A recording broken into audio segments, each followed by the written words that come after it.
சொல்ல போனால் அதை எதிர்த்துதான் நாம் பேச வேண்டும்.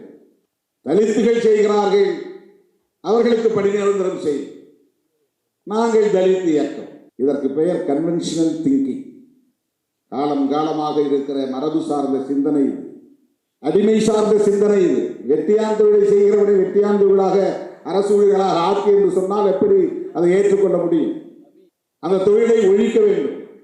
உலக நாடுகள் எல்லாம் இன்றைக்கு கருவிகளை அறிவியல் வளர்ச்சியில, தொழில்நுட்ப வளர்ச்சியில புதிய புதிய கருவிகளை கண்டுபிடித்து ஒரு குறிப்பிட்ட இனத்தை சார்ந்தவர்கள் தான் இந்த தொழிலை செய்ய வேண்டும் என்கிற நிலை இல்லாமல் அந்த தொழில்நுட்பத்தை கற்றுக்கொண்டவன் அந்த வேலையை செய்யலாம் என்கிற நிலையை ஏற்படுத்துகிறார்கள்.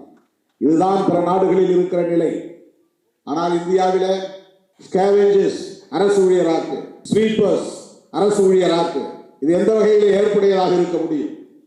இதை போய் அவர்களிடத்திலே சொன்னால் அவர்களுக்கு எதிராக நாம் பேசுகிறோம் என்று கருதுவார்கள்.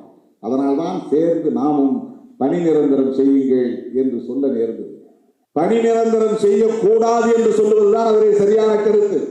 குப்பை அள்ளுகிறவர்களின் பிள்ளைகளே குப்பையை அள்ள முடியுமா? அள்ள வேண்டுமா?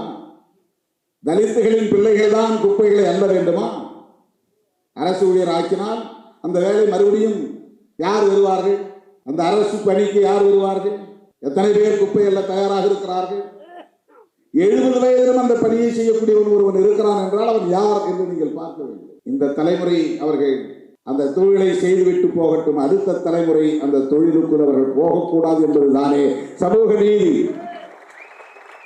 அதிலிருந்து அவர்களை மீட்பதுதானே சமூக நீதி.